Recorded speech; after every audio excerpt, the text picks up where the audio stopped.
Moving on to the last topic of the day. I asked our beautiful audience over at the Kind of Funny forums. Go to kindoffunny.com/forums. Fill out your topic. We'll read it on the show.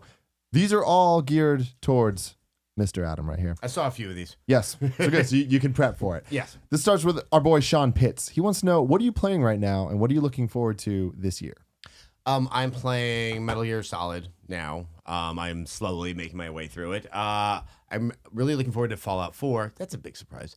I'm really looking forward to Halo 5. Yes. I like Halo, and this looks like this is being done with a lot of care and attention. So I can't wait for Halo 5. Ratchet 3 wants to know, what's your most anticipated 2016 game? Mass Effect Andromeda. Yeah. I hope it hits. If it doesn't come out, I mean that really is a gaping hole in my heart. I think it will. I think that's gonna be a good fall 2016 game. Yeah. Marzul wants to know, predict how PSVR and the Oculus Rift and VR in general will impact gaming in 2016 and beyond. I'm very excited about VR. You know, I've been working with this company. I know people who are working on VR games. I think there's a ridiculous amount of potential. I still don't know if games are going to be the biggest significant thing out of the gate, or if it's going to be like live entertainment. To be honest, I'm so excited to be able to maybe plop down $200 and get a front row seat for a prize fight. Because I will never afford that seat in real life. And there's something, I think there's so much potential there. I think that we're going to see some really neat games, but it's going to take a while because it is a different medium. And both from an economic point of view, unless it's Oculus or Valve making the game, everybody else is going to need to do two SKUs. And I think a game for a console is not going to work as a game for VR. That it's a much different experience, and you almost don't need the same level of challenge. I have a buddy of mine who's working on Narcosis that has a VR version. Oh, yeah. And, yeah. We've done that. David Chen. And one of the thoughts I had when I was in it is I wasn't looking for combat or the scary.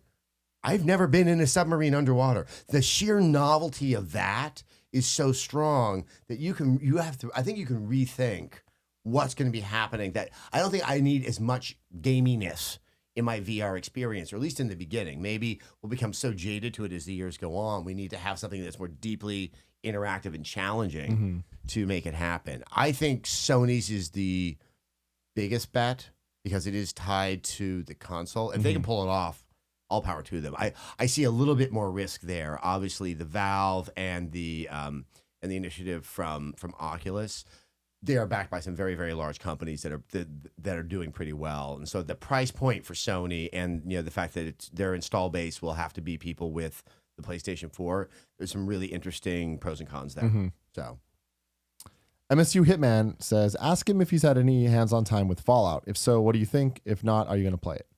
No, I have not. Yeah. Yes, I had the pleasure of getting to work at that Bethesda press conference. The best I got is I saw what you saw 24 hours earlier.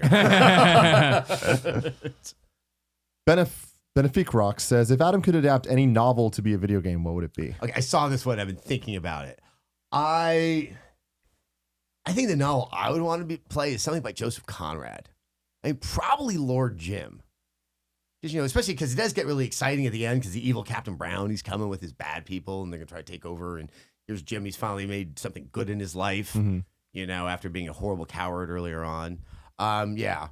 Or maybe like a Joseph Conrad open world game where just, you just travel from one bad decision to the next. Conrad wrote Heart of Darkness, right? Yeah. And so Spec Ops, the line is basically Heart of Darkness. So there's another Conrad game. You're right. I think the thing is, he did Heart of Darkness. He actually does other versions of Heart of Darkness better, like the Secret Share and stuff like that. But Lord Jim, which is less, there's two books he wrote that I just love. There's Lord Jim, which is less about how evil you can be, but like kind of the dangers of male pride. He did another called The Secret Agent, which is the most viciously funny. It's about an anarchist in London, and he's not very good at being an anarchist, and just these horrible chain of events that he sets in motion. So cool.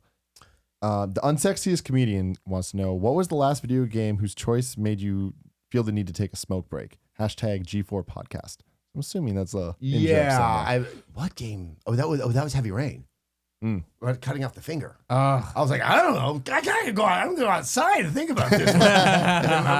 My wife's like, "What's up?" It's like, I don't know if I should cut off my finger or not.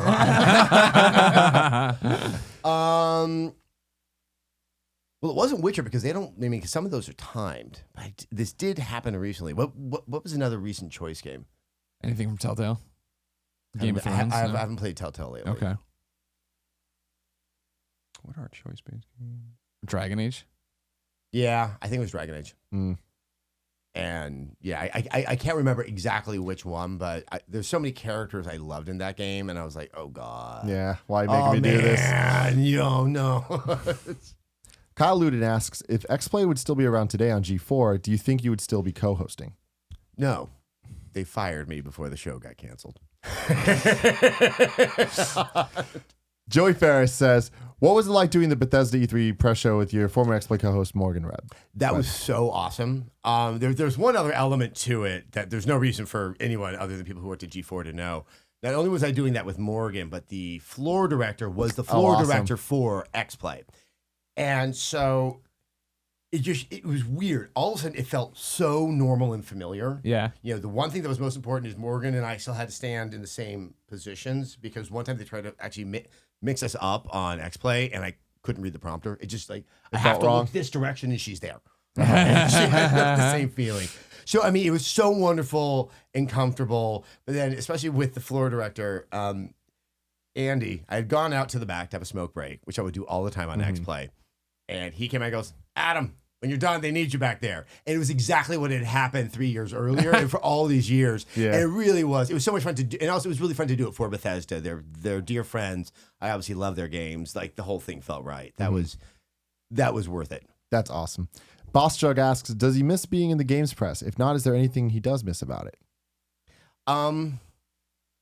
I don't really miss it. The part I miss the most is what I'm doing right now. Is I got to go into a place of work where there are other people is like absurdly fascinated by the same thing. Yeah. And we could just talk about it all the time. Because my wife does not want to hear it. she's the only other person that's inside my home. Honey. Sorry, the Riddler trophies are so annoying. Ben Parrish wants to know what your favorite sketch or character on XPlay was. God, there's so many I liked. I know someone brought this up. I had nothing to do with it other than laugh at it, but was Roger the Stanley Experience. It was our good man, Mike Leffler, who played a stand-up comic version of Stan Lee. We called him the Stanley Experience because we didn't want to be sued. But nothing about what he said was funny. It was just like him telling horrible stories about screwing over Mike Ditka and oh my God, all those other guys. But yeah, I think for me personally, I think it's when we did the Vegas. We went out into the desert and we were looking for that because that was the first time we took a gamble on doing one of these crazy ass episodes where we spent a lot of money, we blew stuff up, and it really seemed to hit with the audience and it became a definition for the show. It's great. Deshane too wants to know, would you ever write a book about the video game industry? You seem to know a lot and are very well spoken. Yeah, but I don't think it'd be very interesting. Like, if I was to do that much of a tell-all book, you'd be like, man, that was all you know? All these people seem to do is work.